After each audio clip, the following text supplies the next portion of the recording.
There's a passage this week that discusses the obligation of the farmer to give a portion of his crop to the Kohen as truma, and the obligation of a shepherd to give some of the first shearings of wool from his sheep to the Kohen. Rashi explains that when it comes to truma, the Torah does not give us any amount. The rabbis legislated amounts. They said you have to give at least 1/60th of the crop. But if you only give 1/60th, that's giving with an ayin ra, literally an evil eye. That's stingy. You want to give as an average person? Give more. Give 1/50th of your crop to the Kohen. And if you want to give generously with an ayin yafa, with a good eye, then give even more. Give 1/40th.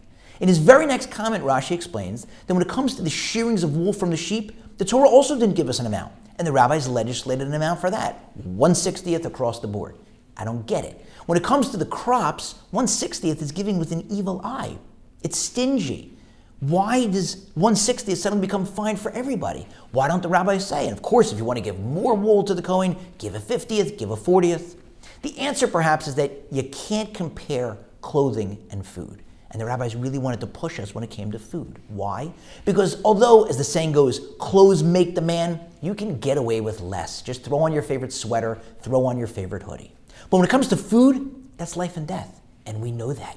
If you've ever been in a buffet line with fellow Jews, you know what I'm talking about. But kidding aside, food is a constant daily need. There's a famous story told about a rabbi back in the day in a town that was at the beginning of a very cold winter. So he went around the towns with a few wealthy people there to collect money for firewood for the poor so that the poor wouldn't freeze. Knocked on the door of the wealthiest guy in town.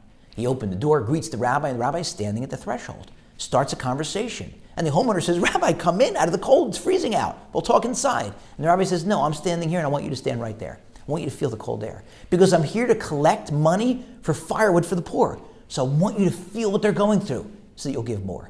We have to feel the pain of the poor who don't have food on their tables. And we have to give and give and give. And what better time to give than now, at the very beginning of the month of Elul. In a month, it's going to be Rosh Hashanah. And on Rosh Hashanah, we're going to be praying to God because we know that God is going to write a number next to each one of our names, assuming that He writes us in the book of life. That's the number representing the amount of income we're going to make in the coming Jewish year. And what better way to convince God to write a bigger number than to say to God, "Look what I did last year.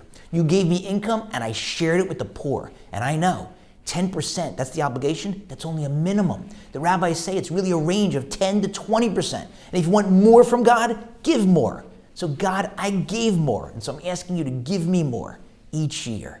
Give more, you'll get more, you'll be able to give even more year after year. Here's hoping. But let's get started with Rosh Hashanah around the corner.